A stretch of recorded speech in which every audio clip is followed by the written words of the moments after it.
Hotel here, Texarkana Tower, runway 13, clear for takeoff. Proceed on course.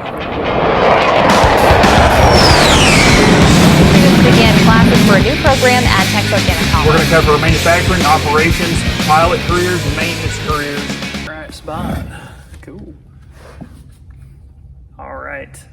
Mr. Jim Spears. Yes. How are you? I'm great. How are you today? All right, yeah.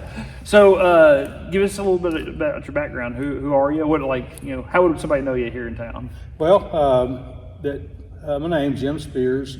I was born and raised in Texarkana. Okay. And went through the Arkansas side school system. Okay. And then after that, I enrolled in Texarkana College as 1970. And they did have the aviation program. It was had been in place for about 3 years, and I did enroll in it. Okay. And that's kind of how I got started. That's how you got started, right? Yeah. Cool. So, what year did you graduate high school? 1970. 1970. So, who's what was TC like, or the aviation program like in 1970 when you showed up? In 1970, it was actually very active. Oh, really? Yes. We did have ground school classes that met daily over at the, those classes were held over at the college. Okay. And then we came out here in the afternoon usually for our flying lesson. And at that time, all of the airplanes or all the activity was up where I guess it's Premier Aviation. Yeah, that hangar. Yeah, there was a hangar before that. Okay. That they had a big Quonset looking hangar, and that's where all the airplanes were kept at that time. And there was a small room off the side of the hangar that had actually been an oil shed at one time. Right. That's what we had for our tables and different things like that. Right. So it's like you did ground school every day? Ground school, it was a typical college. It was a 3-hour class. It met 1 hour a day for 3 days, or hour and a half, 2 days a week. Right. And but we did have those, and we were, or speaking for myself, we were carrying a full load. We did have core classes, math, history, English, and even had a PE class. And then we had a ground school class, and then out here for the flying. Gotcha. Right. So, so you go to ground school and you come out here in the afternoon? Yes. Where were y'all flying back then? Cessna 150s. 150s? Mm-hmm. Okay. Yeah. You have a picture of the program. They had more. So you flew with Cessna 150s as a private pilot, right? Yes. What else did they have? At that time, that was about it. Oh, really? In the beginning. In the beginning. At first. I'm Okay. trying to think back. They either had 3 or 4 Cessna 150s. That's what we had at that time. I may be forgetting something. But how many students? Oh, they had. Pardon. They had a Cessna 182. Oh, okay. Cool. They did have a Cessna 182 for high performance. Yeah, gotcha. So how many students did y'all have whenever you first started? I'm going to say approximately between 20 and 30. Really? Yeah, it was pretty good. We had our ground school classes. It was pretty much a classroom. It wasn't completely full, but barely so. Right. And everyone was very interested in what we were doing and worked at it hard. And right. Yeah, there was a lot of passion for aviation there. Exactly. Yeah. So, what did they mostly stay in aviation for work afterwards? Some did. I can think of. Let me turn this off. Yeah. And I guess could you hit it? Yeah. Oh, yeah. It'll be okay.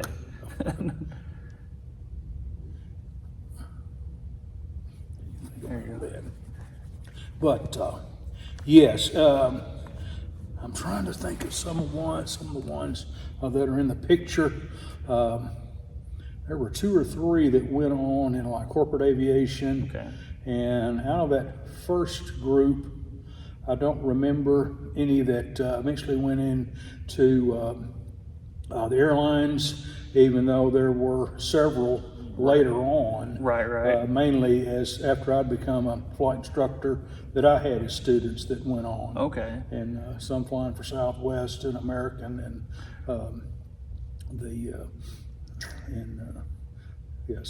those are mainly the ones. So And United. And United. I was trying to think of that one. Right. Yeah. So you enroll in 1970, and I guess you become a commercial pilot through that program, right? Yes, I got the private pilot certificate first, of course. Yeah. And then worked and got the commercial. And at that time, I was about halfway through school. Right. I had 2 years, and the program was growing a little bit. Our first, I guess let me back up a little bit. Right. The chief flight instructor at the time I enrolled, his name was John Ferguson. Okay.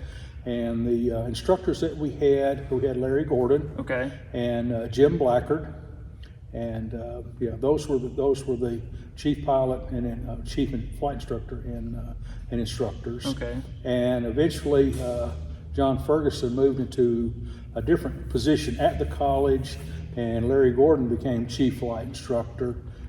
Jim Blackard, so there was a space for another one, and that was about the time I came along. Right.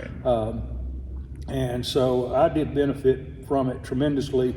Not only was I enjoying what I was doing, but I was able to pay the rest of the way through, get my bachelor's degree. Right. Driving back and forth to Magnolia, and I graduated from Southern Arkansas University. Now was Southern State College at that time. Right, yeah. That's interesting because Don Ruggles kept saying Southern State College. Southern State I was like, College. I've never heard of Southern State College before. I didn't realize they had changed the Southern name. Arkansas University. Okay, all right. So you didn't graduate from TC though? I did. I got the associate degree. Okay, Right. cool. And I guess what was it back then? Associate in like aviation something? Associate in aviation applied technology or something. Something I like can't remember that. the title. Mm-hmm. Yeah, right. And so then you just transferred to what's now SAU. Yes. So, gotcha. And there, it took me a little bit longer because the aviation credits that I had, which was about 33 hours, they didn't count toward my bachelor's degree. But so I had some other courses, but I did it. And, right. I finished that in about 2.5 years. Oh, okay. Well, what did you end up graduating with? Bachelor of Science Education and or a BSc in Science Education. Gotcha.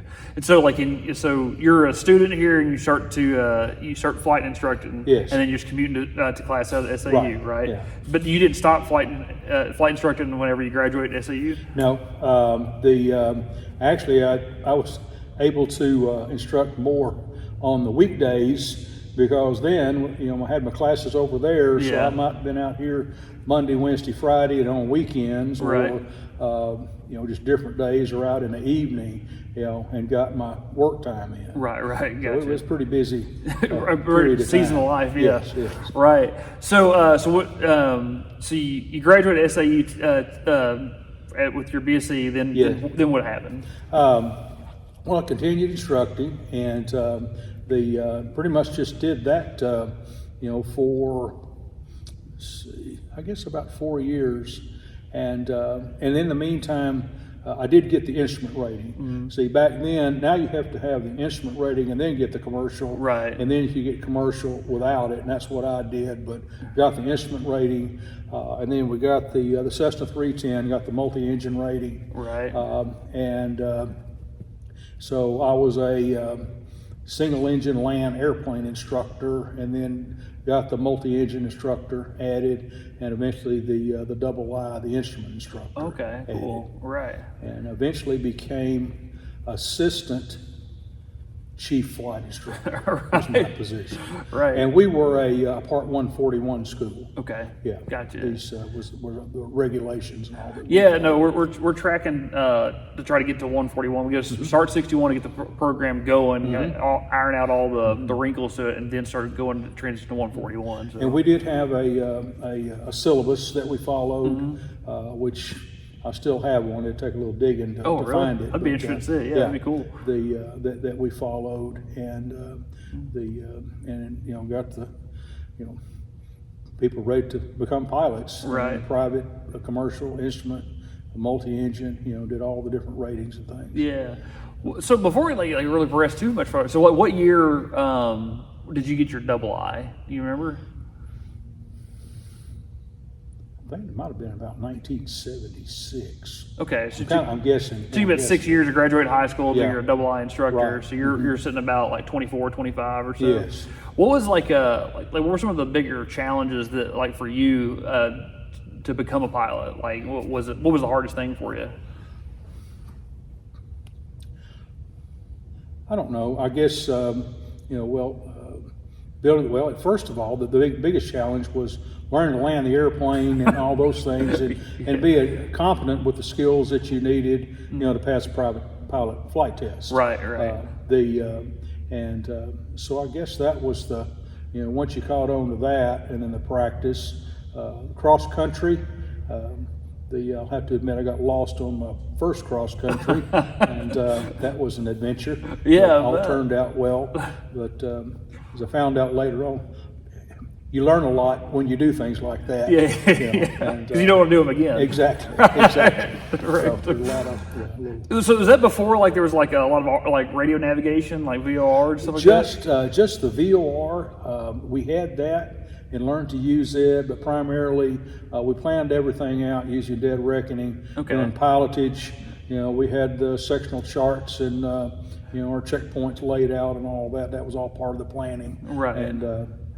And then away we went. Right. Yeah, I could only imagine. I mean, like nowadays we have like ForeFlight and stuff like that. It's super easy, so it's hard to get lost, whereas like I could only imagine back then it's super easy to get lost. So well just what amazes me is I guess the change in technology. Even the light airplanes that I see have more or less a part of a glass cockpit. Yeah. And all of our instruments were either gyroscopic and or gyroscopic instruments that were driven by a vacuum pump, or an electric motor in the case of the turn bank indicator, right, and all. And so it would be I'd have to go back to school to learn how to fly again. Use the technology. There you go. So like when you got lost, so where were you at? I was over a little bit to the east of El Dorado. Okay. And so what I knew to do was at that time that airport had what was called a flight service station there, and so I did call, and they were able to give me a DF steer, which was direction finding. You key your mic, and there he is. Yeah. And then they gave me a heading to fly to the airport. Oh, okay. So I did get myself, back and got myself on the ground safely. So right. So again, and I had students do that later. Right. You're out here lost. Yeah. And I want you to call and let's get a DF back to the airport. Right. So they knew how to do that. Right. So everything that happened to me, I passed on to them. So that all right, they're in this situation.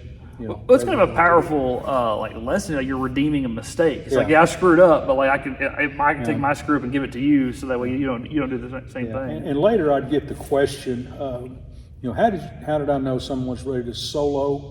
Which that was a big step. I can remember the first one, that I signed off, and but at first I was looking for, all right, make sure they were doing everything right. Right. And then, of course, you want that. And but not just the handling the airplane, but communications with the tower. And then, as it went on, I got to thinking, if anything happens, they have to be able to handle it. Yeah. And so, looking for competence was one, but the other thing I was looking for, if something happened, crosswind, bounce, or whatever it was, what did they do? Right. And what I wanted to see is they do what to do to correct things and then land the airplane or whatever it called for. Right. Or if the tower told them to go around something as seemingly as simple as that. A brand new student pilot, it may scare them to death. Right. And so that they knew what to do in that situation, I would have them do those things. Right. So you're looking for like competence, but also confidence. Yes. Right. And proficiency. Yeah. Right. That makes a lot of sense. It's kind of interesting the way that that fear factors in to a lot of it. That you could on the ground be able to say like, oh, this is how you do things, but then you get up in the air, it's a little bit different. And then it dawned on me that you're taking a brand new student, someone, and we're used to being in the airplane in that environment, and so you're putting them in, I want you to do this and that, and they're probably thinking, is this thing gonna come apart? What is it gonna Yeah, do? We're right, gonna fall right. out, or, you know, Yeah. what? You supposed to talk like spins and stalls and Right. stuff like that. Yeah, so. don't show them all that. Yeah, But, right. no, you wanted them to get comfortable, and I found that might take 10, 15 hours before they really felt comfortable being in the airplane in the air. Right, that makes sense. So which one was more scary, the first person that you soloed or the first time you soloed? First person I soloed. Oh, really? Because I was pretty confident, and that when the instructor said that I was ready to solo and went and did it, but when I signed you off, Yeah. okay, and here you go, Yeah. and off you go, and then I hope we didn't forget something. Yeah, right. You don't have any control over it at that Right, point. exactly, Right. exactly, and all you can do is stand on the ground and cheer. That's about it. Right, it's just happened to you one way or the other. Gotcha. Who was the first person you soloed? I'm trying to remember his name. Well, I guess he didn't crash. no, he didn't. He did. He did a good job, and Right. I had a few that had a few anxious moments, but other than that, it all went well. Yeah, it's interesting. Like I can totally see like the reason why you would be freaked out about soloing somebody, but you don't really hear a whole lot of like horror stories of student pilots like screwing up like their first solo or anything. No, not too much. Right. And it's you'd send them out to do 2 touch and goes and a full stop landing. They did 3 landings on the first one. Right. And the way that I would do that, we did have the tower was here. I think the tower was put in, I believe, 1969, 68 or 69. Oh, okay. And before that, it was just, we did have a flight service station here, and it was located in the old terminal building, first one on the left down there. Right. And it was also a National Weather Service Right. observation station. That's pretty And, crazy.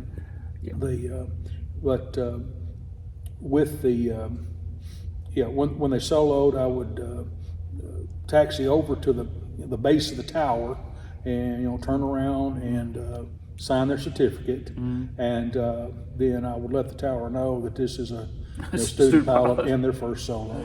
So, and they always did a great job of kind of, if they need a little help hand or something right. like that, A reassuring voice. Exactly. Right. Yeah. There you go. Yeah. So, how many people do you think you soloed over the years? Oh, I counted at one time probably close to 100, maybe. That's a lot of students. Yeah. Something Does it like get that. any less stressful whenever you signed them off the first time? It did, because, well, you had some, they were successful, and then learning the things to look for. On people that weren't going to be successful, right? Until they got competent with things and could, I felt like they could handle whatever they would need to. Gotcha. So what are some things that you would look for as an instructor for somebody that's like this guy's not ready yet? They just get freaked out, or they don't know? yeah, or freeze up. Right. Landings, if they bounce the airplane and it just, they would just. They'd freak out. Yeah, Right. Using the wheel to hold on to instead of controlling the right. using it just as a brace instead of As a control surface. brace yourself. So that and but when they learned, they were doing the right things. If they had to go around, if they just had power and go around, that was fine. Yeah. They would like, oh, I'm sorry, I had to go around. I said, no, you did the right thing. Yeah. And Right. tried to encourage them. Right, in that. Okay, that makes sense. So, is there any super memorable students you had that this guy was really, really good, this guy was really bad, or for some reason? Had a mix. Right. Yeah. Some that just kind of seemed to go along, and others that it just took them more time to learn, and I think that's important. That maybe at first I thought, okay, there are allotted a certain number of hours to solo, and if it took longer, I was like, that's okay. Yeah, right. That's okay, because we weren't training pilots to during the war when we need to get these and get them into combat. Yeah. That wasn't it. They were wanting to learn to fly. Yeah. And needed to. You just want them to be safe. Right. Right. Be safe, and an encouraging word always seemed to work better than tell them, hey, Yeah, this is terrible. right. Right. That makes sense. Okay, so like 1976, you're a double I instructor here at Texarkana College. Are you the associate or the second in command? I think I was by that. I can't remember when that. I believe so. Okay. It was around that time period. So take us from 1976 on. Like, what was TC like? Where did it go? By that time we did have we got out of the oil shed and we were in fact, the building is right down the street down here. Okay. It's that was the college.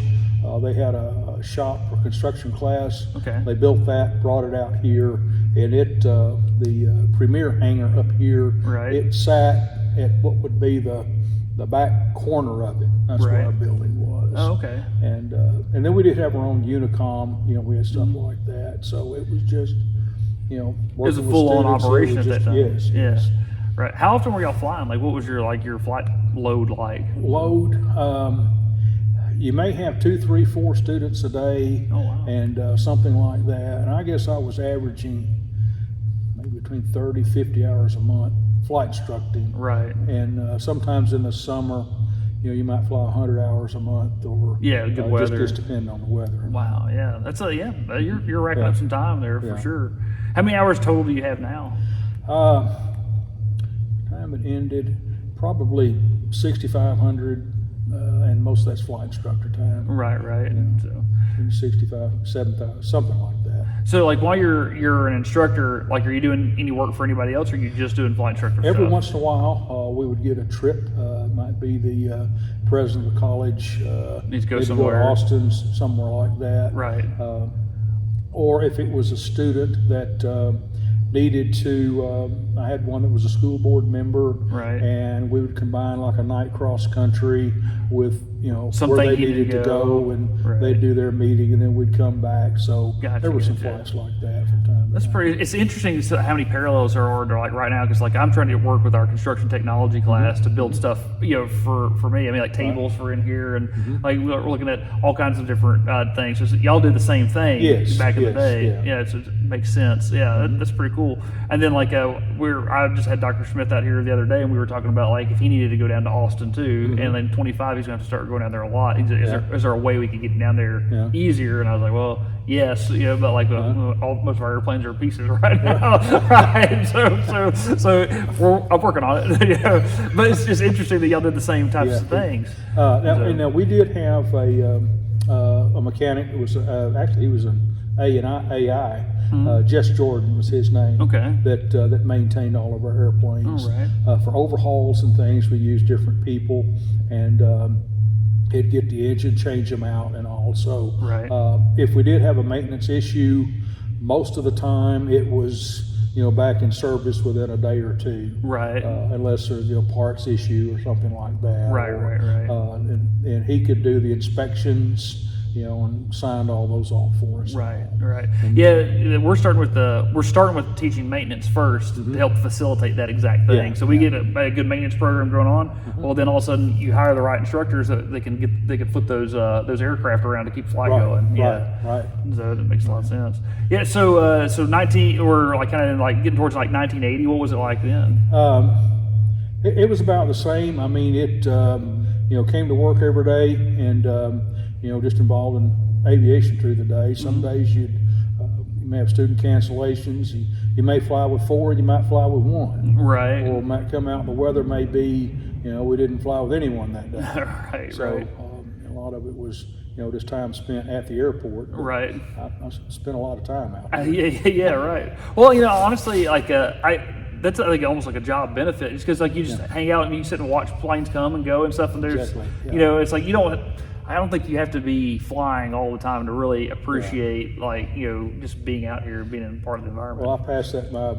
My son is he's in the Air Force, and he's a jet engine mechanic. Oh, okay. And been in nearly he's 20 years, and he's an inspector and all that, and Right. on the B-52s, and has been on those for last several years. But I said there's no better place to be every day than on an airport. Yeah, I agree. And Yeah. all the things that go on. Oh yeah. I mean, there's multiple layers here. Like you get to see. I mean, obviously, like whenever you showed up, I was like, you said a Jet Ranger that just took off, like Magnum PI type of a paint scheme. But you have that going on, then there's like always some kind of crazy drama or some kind of shenanigans or whatever. And we did have at that time there was a full service restaurant out here at the airport that handy. was up in the terminal building, so that was a gathering place for coffee or storytelling. Some of them were true. Right. But there were a lot of fun times. Out there. It becomes a kind of like a spot for like the community to kind of gravitate towards. Right. What was the name of it? The restaurant. The restaurant. It became what was called the Seco restaurant. It was actually a seafood restaurant. And of course, we just called it the coffee shop. Oh, right. That's what it was to us. Seco. Interesting. Okay. You know who owned that? I am not sure. I would love to find out. I may be mistaken, but I think the man's name that operated was Travis Lively, I think. Okay. And I believe he had an insurance business. I think that's who it was. Oh, right. Yeah. I want to do some digging on that, see if I can find that. Because that would be an interesting perspective to get, on all that kind of stuff. I remember the lady that did the cooking and waited on us. Can't remember her last name, but her first name was Daisy. All right. And, she took good care of us. Right. She did. Right. There you go. So, okay, that's pretty cool. So, like, I'm born in 1986. Okay. And so, like, that's all like right before my time. I feel like I missed out on like a really good time to be on the Texarkana Airport. Well, it was a lot of activity. We certainly had with all the touch and goes and stuff. We kept the tower count, traffic count up there pretty good for them. Yeah. And but it was a pretty good time. Right. It was affordable. Right. A lot of times I look at prices, fuel prices, and things, and like how can anybody afford it? Just like wow. Yeah. And I know back then we were paying how much we might budget 75 cents for fuel a gallon. Wow. Yeah. That's maybe wild. $1 when it got. I mean, up there, $1. prices change, but even 75 cents back then. Like, At first, for the Cessna 150s, they were like $10 an hour, and that was dual or solo, either one. Right. And then we went up like $10, and then went up to $15 for the if it was a dual flight. Right. So it was, even with pay scales at the time, it was still something that was affordable. Right. And now I look at pricing, it's just like it's out of control. Yeah. Yes. Right. But that's just, It's the way price has gone up just like everything else. Yeah. Right. Okay. So like 1980s, like things are going well, but Texarkana College shuts its flight operation down at some point. Yes. How did that happen? Like, Well, what was the story? we had students come through, and we had a lot that were focused on, getting in and getting their ratings and moving on. But we just had a downturn, in students, and it was, of course, operating an aviation program. That's not the cheapest thing to do. Yeah, you got to keep going. And if the airplanes are sitting out on the ramp and not flying, they're just costing you money now. Costing money. Yeah. And there was an incident, and I know talk had gone back and forth. Mm-hmm. We sweated it every semester. Are enrollment are we going to be able to offer all of our classes? Right. And that was going on, and it was it seemed like it was April of 1991, March or April. We had what must have been a little tornado come across the airport. At that time, the airplanes were tied down outside. Right, they weren't hangared. And two of the 150s were, torn away and up, and they were destroyed. Right. And that's when the college, I think, made the decision to just shut it discontinue the program. Right. It was just too expensive to keep it going. But we did continue. I mean, we had students that were finishing ratings and all, and we continued until August 31st, 1991. All right. And that was the end of that semester, and that was the last of it. Oh, wow. So, like, that'd be pretty, because in 1970 to 1990, you were there for 21 years. Yes. Wow, yeah. So it must have been pretty hard to see it get kind of dry up. It was. And I went from there to junior high science teacher. A little bit of a culture shock there. Yeah, tell me about it. I'm living some of that because like I'm coming from it, like like big corporate or big commercial aviation into working in the college environment. It's like wow, like this is different. So, all right. So I went from that to teaching 8th graders and 7th graders and running off papers and acting like I knew what I was doing. So. Right.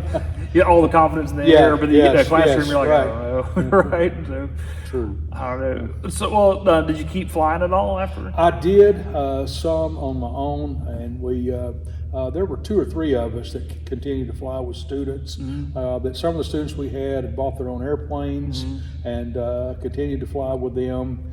And there was a lot of activity down here at the T hangars. People with planes, and there was, I can't remember when the Texarkana Flying Club actually started, but they had a 172. They had I think it was a Cherokee 140, I believe it was. It was 32556. Yeah, they had 2 planes, and I worked with a lot of many of those students. And for the ground schools, it was we might be standing around beside the car and looking at it, or meet on the ramp down here, or in one of the hangars. We got that part of it done. Yeah, right. But it continued there for a while. Right. And but it got to where when I finally stopped, I wasn't flying enough. Right. To me, flying is something you need to do every day. Do it all the time. Yeah, 100%. Do it all the time, and got down. I might fly twice a week, and then down to once every 2 weeks, and it kept getting farther and farther apart. And in fact, I had a little red bag I carried. I had cards with V speeds of all the different airplanes I was flying. So while they're doing pre-flight, I'm studying. Trying okay, what's this? And anyway, that becomes dangerous. Yeah, right. Like you start to get your stall speed is like not the right stall speed for that aircraft. That's right. Yeah. So then, and I just things just kind of came to a stop. So right. I said that I'd been doing it long enough. Right. What about what time? What year was it that you decided that was enough? About 1998. 1998. Mm-hmm. Yeah. So like the first time I came out to the first time I came out to the airport, I was a little kid. I mean, real little. Yeah. And I remember my dad driving us past the terminal and stuff like that. And I can distinctly remember seeing like little 150s or 172s tied down. It's probably y'all's aircraft because it was over there towards where the terminal is. There used to again that. The ramp for the FBO up there, they were tied down out there. This Cessna 310 kind of had its own spot, and it was more of a hangar queen than it was anything else. Yeah, right. But we did train multi-engine pilots. It was kind of a little bit more high performance twin that you'd really. Not the best basic trainer for twin engine, right? But, everything's happening so fast, right. But it was still it was a good airplane, right? When everything was working, right? Yeah, that makes sense. Yeah. So 1998 it closed up for me. I graduated in 2005. Okay. All right, and so for the 2 years leading up to my graduation, I was like out here all the time. So 2002, 2003. So we barely missed each other by like just a handful of years or so. But I mean, back then the flying club was like a party house. There's people flying all the time out there. Yes, it was. They're very, very active. And I had a couple of students. One had a Bonanza. I used to fly those, and Barons and stuff, and all. And right. So, but it just kind of came to a stopping point, so we stopped. Right. No, that makes sense. Plus, kids came along. Yeah. And I'm out here at the airport all the time, and that. So anyway, it was just a good time to kind of pause it. Yeah. Like I ended up buying my first airplane. I had my first kid within a few months of each other. And that was like man, I wish I could have bought the airplane whenever I was like 16 or 17. Like it was a lot different than back then. I tell you what, so I feel that too. Yeah. So like, what was like probably your best like flying memories? Like was there a certain flight or certain instance where you're like, man, that really was like that was it for me?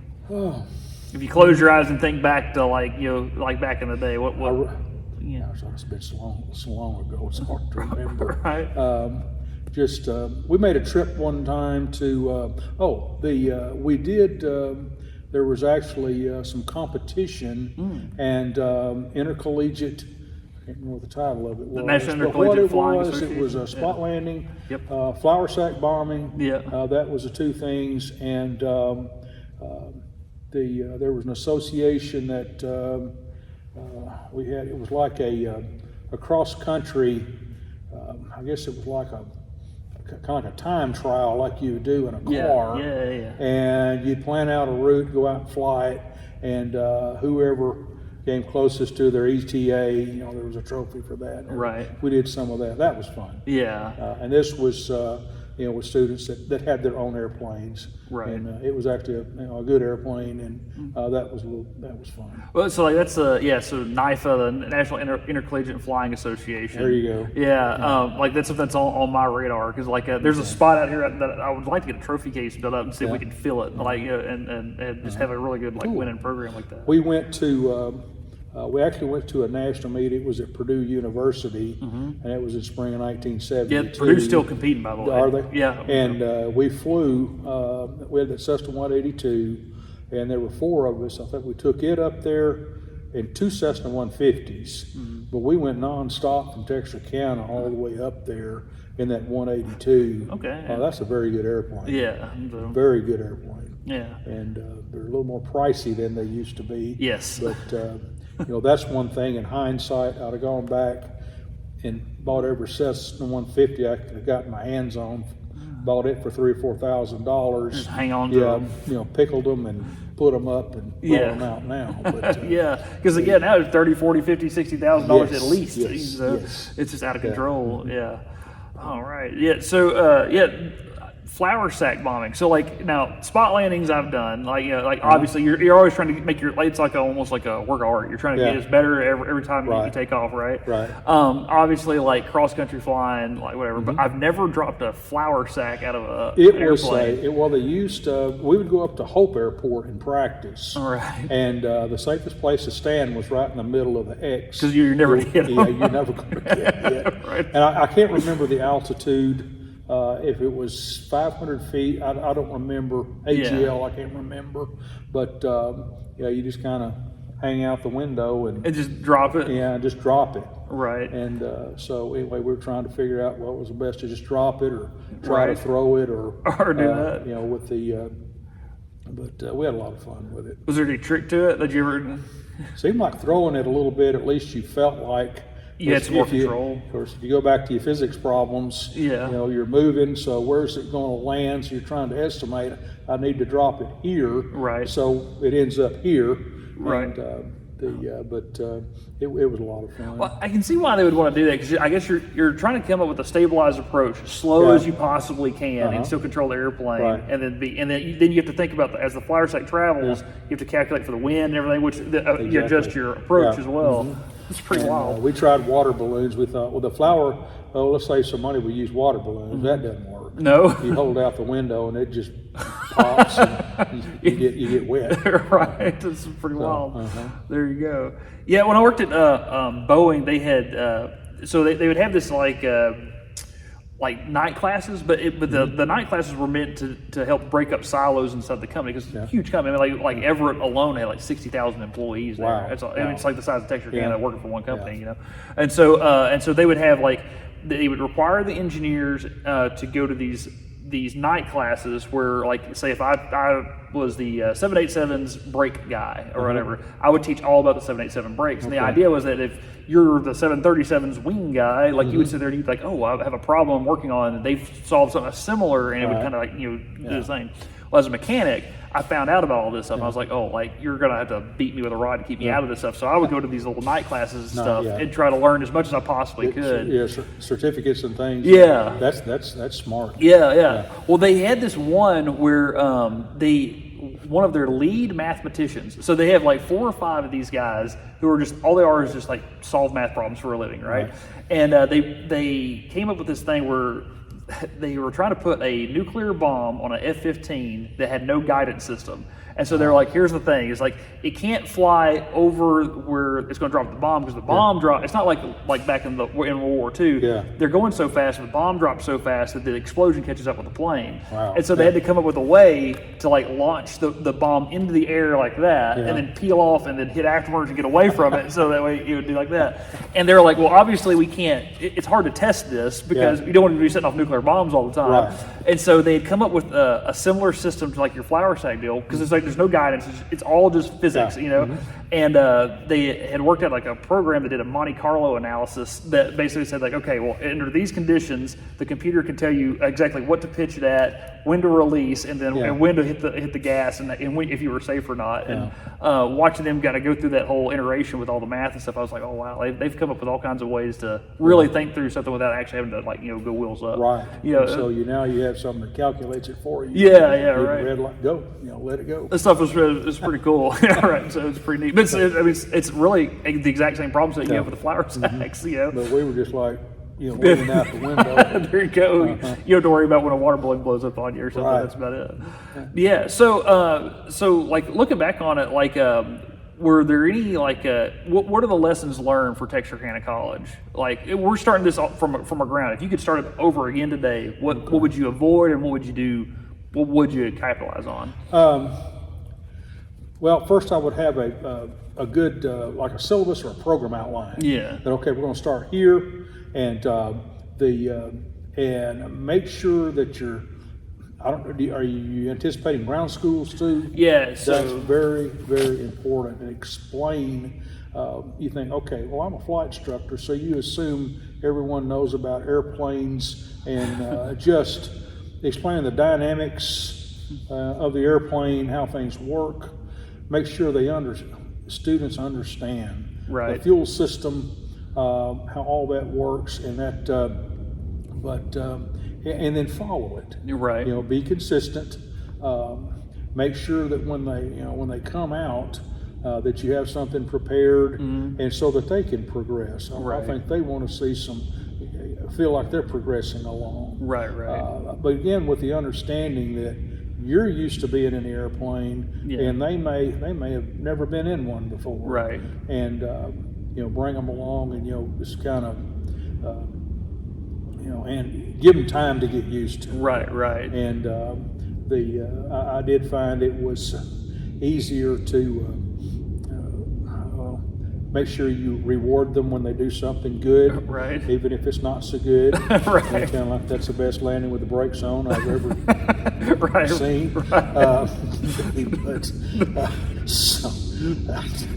But anyway, that kind of thing. Every once in a while you may get a little bit excited or whatever, but you know, again, just you're there to teach and try to help them learn. And I guess the debriefing afterward, that may be, especially if it's a flight, or I guess if a student is working on something and realize they're going to make mistakes. And you know, you need to be maybe supportive that this is where you made your mistake. And another thing, I'm kind of jumping around here, but as assistant chief flight instructor, what I did a lot of were phase checks. Like if you were ready to, your instructor, all right, you're about ready to solo, then I would go ride with you and just kind of watch what you did, and it looks good. And then they may plan the next flight or two, and then you'd be released.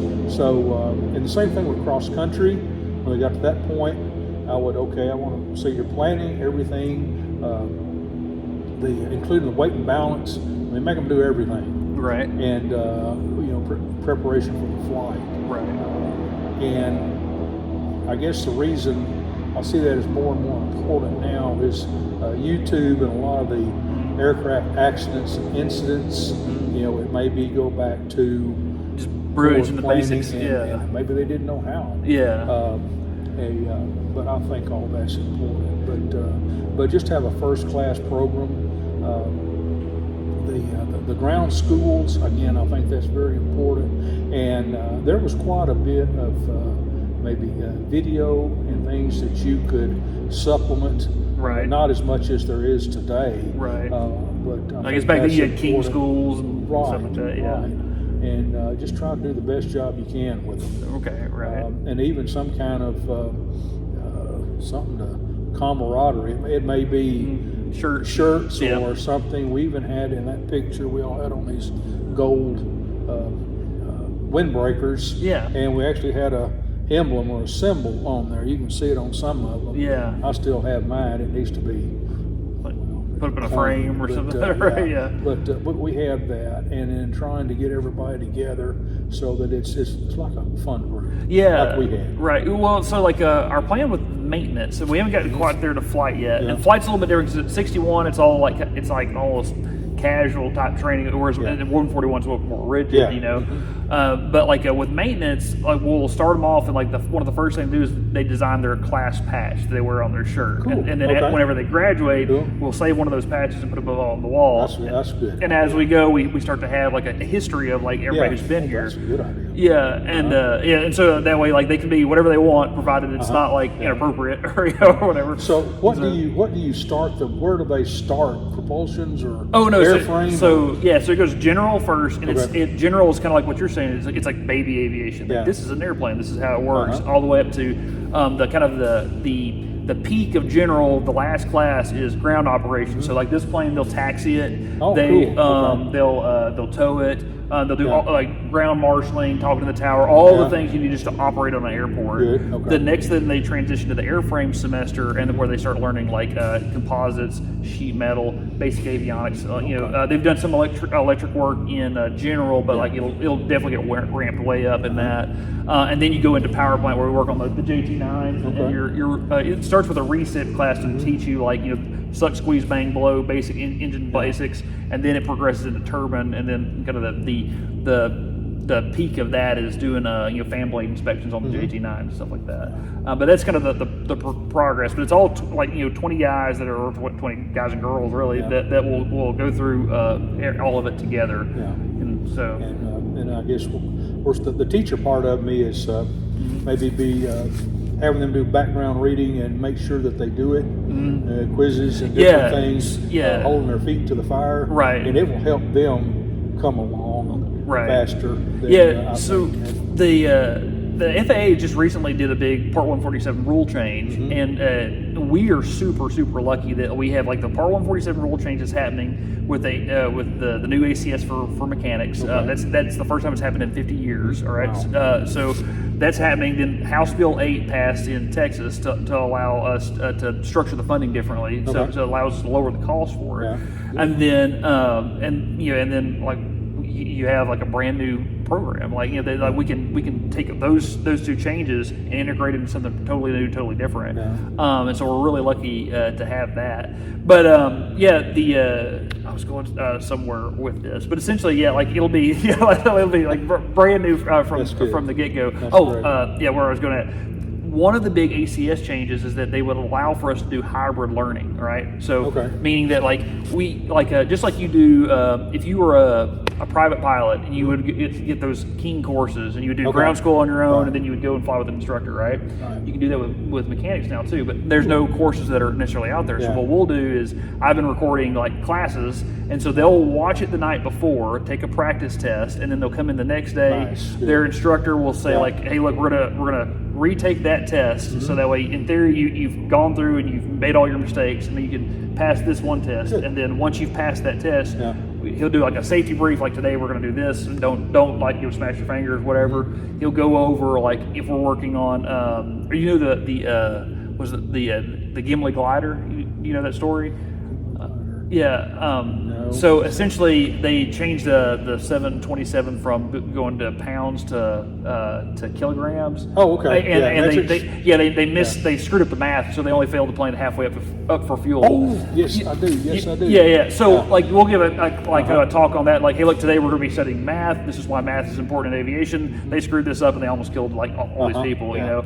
And so like they'll do that, and then they'll commence to spending, the majority of the day, that like 3 out of the 4 hours we have templated for that day will be actually working. At that point, the instructor comes back and says, like, I'm not going to instruct you anymore. Like, here's like the book, follow the book. Yeah. All right, so they go and they follow the book, and then he's now the quality assurance guy that comes around and says, like, okay, that's wrong because of this, and it helps kind of mentor them as they go through. Yeah. So for the year, they're not sitting in the class being like, okay, I'm just learning something. They're doing something with kind of like an older brother that's there to kind of like coach them along, much like a flight instructor. Yeah. So, Okay. Yeah. Just like science lab in school. Yeah, it's the same concept. Yeah. Put it into practice. Yeah, right. And so like That's you a have, great idea. yeah, you have like just like the base knowledge, and like here we go. That's Yeah, what we're that's going to do. great. Yeah, That so sounds good. we're hoping to be able to do that. I don't know of any other 147 school. They do something similar to it, but not quite. You know, that approach, and definitely not as aggressively on the time side. So So how about students? You got a lot bit of interest at this point. a lot. So That's great. Yeah, like we've had Morris Elementary come out here. They brought like 50 some odd kids, and those kids like they're asking questions like I'm just like, okay, How many kindergartners can you get on a bus? yeah, right. Yeah, so they came out here the other day. We flew. We had a local nonprofit help us fly 53 different students out the other day, and that was interesting. So yeah, there's a lot of interest in it. Everywhere I go, like it always starts. The kids today don't seem to like know that aviation's a thing. Like they see airplanes, they don't really think anything about it. Yeah. I went to Spring Hill High School, and I put up a picture of it's up outside of Hope, and so Yeah. Just across the river. over yeah, there. right. Yeah, I put up a picture of a F-117. I was like, "Who knows what this is?" And it was just like crickets. I was like, "Okay, like I can take me at 11th grade. I've been like, I could have told you like the tire pressure on that plane, Exactly. you know, right? You know, so yeah, I understand. yeah. And so there's just like there's not that same kind of excitement or awareness, Yeah. you know, around aviation that there used to be. And so Yeah. that's like the biggest. Honestly, for me, that's the biggest challenge. It's not like the equipment or the curriculum and stuff. It's just letting people know that it exists. You know. Well, it's just, I guess my generation, we grew up building model planes and flying them and that kind of thing. And Yeah. You know, had some knowledge of what, now we're going to get to ride in it. Yeah. Well, so like you had like the Apollo program, and all those guys were test pilots. Right. There's this whole aviation Yes. narrative that then it just kind of dies off, and now no Right. one really knows much about it. You know, so Right. you know, That's great. Sounds yeah, good. yeah. So as we're trying to like reinvigorate the excitement for aviation that's out there. But yeah, so that's kind of like where we're at, where we're going. Good. So yeah. Good. So tell me about your pictures. Like we've referenced them several times. We never really got into them. This was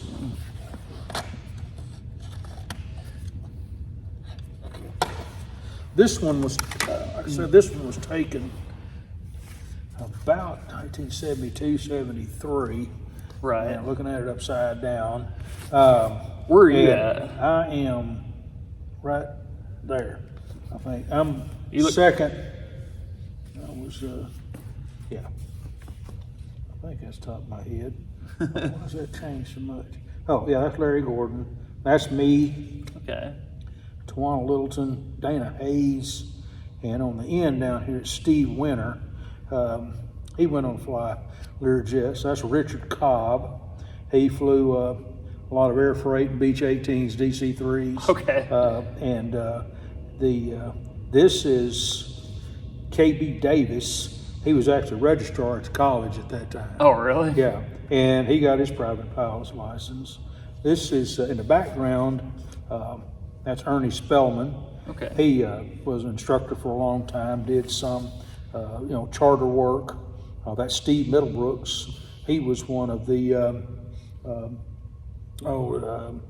not division chair. I can't remember what he was, but he was worked for the college also, and there for quite some time. This is David Waters.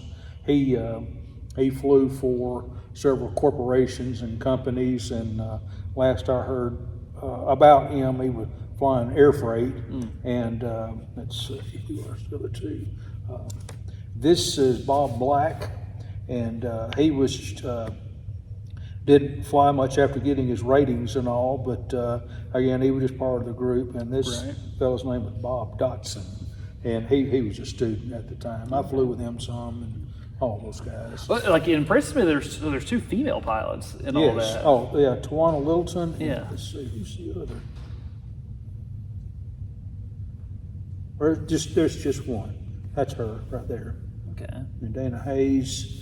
And which one are you seeing? Oh no, so I thought Dana Hayes. Dana's the guy. Yeah, that's the guy. Yeah, but that's either it. way, it's still. And we got the idea. In 1971 that we were wanting to do something to advertise the program. Okay. And we came up with this. This was the Four States Fair Parade, and my fiance, girlfriend at the time, we came up with the idea to make this Snoopy, Right. and started off with some lumber and some chicken wire, and then brought it out to the airport. And gosh, I don't know how much tissue we bought stuffing that thing, but everybody got involved in it. It was really a lot of fun, and that's one of the Cessna 150s we had. I can't remember which one that is, but this fella's standing right here as the red Snoopy's counterpart there. The Red Baron? Yeah, Nick Barba Okay. is his name. This is I don't know all my people knows. That's me, right there, and stand up there throwing gum or something. Or whatever. And David Waters was driving a truck. This guy's name was Gary Cowler. If you got his radiation, he did a lot in corporate aviation and local companies, and that's Dana Hayes again sitting there. I think that's everybody. Oh, okay. That was in there. That's pretty cool. Yeah. Like my goal is to win the the Christmas parade again. Yeah. But like I said, downtown, they've added quite a bit, and I don't know if you could, get an airplane Down there like that. About, was it 34 feet or 36 feet, I think, was the wingspan. That sounds right. Yeah. But it worked that time. But it was there was quite a bit of going down with poles and things and making sure it would clear. Yeah, right. And all. And the last thing you want to do is like back up the whole parade. and we actually had an airplane on display over at the college one time. Oh, really? And this would have been about 1976, 78, when the Central Mall out there, it was when it was being constructed, and the street that goes in front of Texas High, at Kennedy Lane, it had just been paved, and it was 4 lanes, and Larry Gordon and Bill Murdoch landed a Cessna 150 on the street and taxied up Robinson Road to the college, parked it, and then brought it back down, took off, and brought it back over to the airport. Just because they could? Yeah. So it was, we did stuff like that. But we had great instructors: Larry, Jim Blacker, John Ferguson. I mean, they were good pilots. Yeah. They were good pilots, and good people to learn from. Yeah, right. And so we had a lot of fun. Yeah, that's pretty cool. I'd love to be able to like relive some of that, in the coming years. So the school has a big open field out there.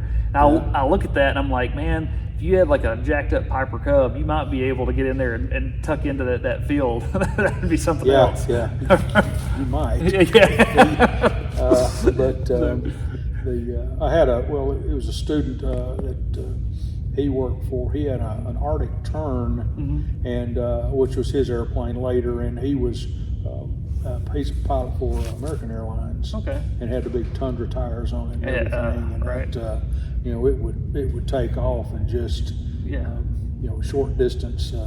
But you can get them in where you can't get them out. Yeah, that's true too. That's something you gotta watch out for. Yeah. That's really kind of so with the NIFA competitions, stall has become like this really big thing now. I mean, there's stall competitions popping up all over the place. Arkansas, I see up around like Birds Adventure Center on the White River, up in there, where they'll be having short takeoff and landing contests and things like that. Yeah.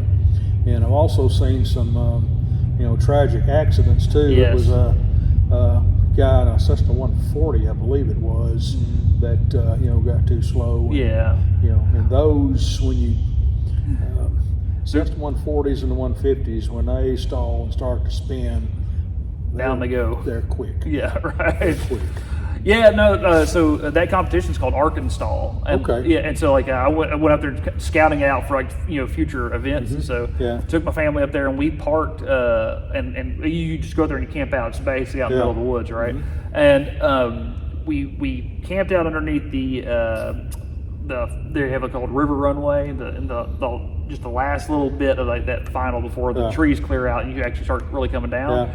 And those planes, I mean, like 4 or 5 feet above the tops of the trees and stuff like that. So you just imagine getting too slow right there. You're going into the trees. There's nowhere else to go. Yeah. So but it's if you're careful. Yeah. Right. And, it was. We watched one. One guy came down. He was slipping in, and as he came in, he pulled the slip out too late, and so that front right tire caught all the pressure of that, and it hit. And it survived it. He came back up, but then whenever it came back down, the gear collapsed. And it didn't. It tore up the airplane pretty bad, but he was okay. Yeah. I guess an L-19. Have you ever? An L-19? L-19. Like the old bird dogs? Or bird dog. Yeah, there were 2 of those on the airport at one time. Those are cool planes. And we had the Civil Air Patrol.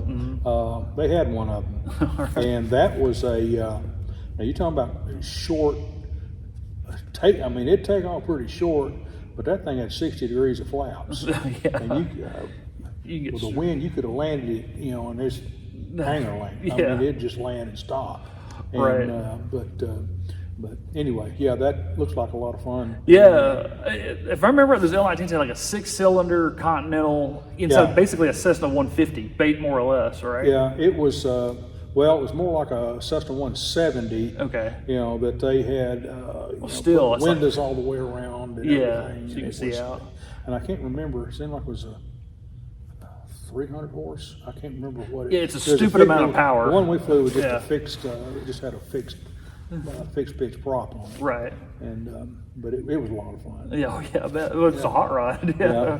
Well, it wouldn't go very fast, but it would sure take off and land short. Yeah, right. I can't remember what engine was in it. May have been the same as the 182. I don't remember. Yeah, right. Yeah. No, that's pretty cool. It's cool to see that the stall stuff is really starting to take off because it just encourages so much mastery of the airplane. In order to be able to land in just this little bitty patch, you got to be able to control that plane all the way to the ground. You know. You were talking about incidents and things like that. It was back, teaching short field landings, takeoffs. We would try to find. We had several. There might have been duster strips that were unimproved and. We would take students out to there and let them soft field landings, short field landings. There'd be trees nearby. We could argue, you got to pretend obstacle here, right, and try to get them that experience. Yeah. So if they had to make land not on asphalt somewhere, that they were kind of used to that. Right. There were some surprises there every once in a while. Right. So, that's part of it. You start playing off an airport, then anything can happen. Yeah, but you're Mr. Instructor, and you got yourself stuck in there. Yeah, right. You don't want to have to face that. So there you go. Well, we're running up on an hour. I don't want to eat up too much of your time, but I really appreciate you coming out and sharing the stories for it. I enjoyed talking with you. Yeah, I'm really excited what you guys are doing. In the future, do you think you'd be the flight training that may follow on? Yeah. At some point? The current plan is that we would offer maintenance classes this fall. All right.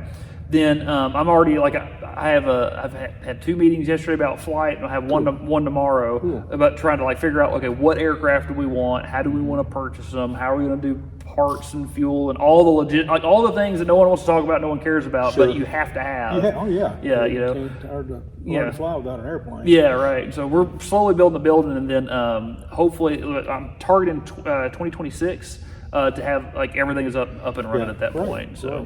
So I don't know what kind of trainers. I don't know if the 150s are getting kind of old. Yeah, and the new ones are expensive. Oh gosh, well all of them are. Yeah, and that, they had the German built. I think that the flying club had. I can't remember. There's I don't remember several the name of it, tin cams is a big one of them. There's another one called it starts with a P. I can't remember. There's a bunch of these random European manufacturers are really getting popular now. Yeah.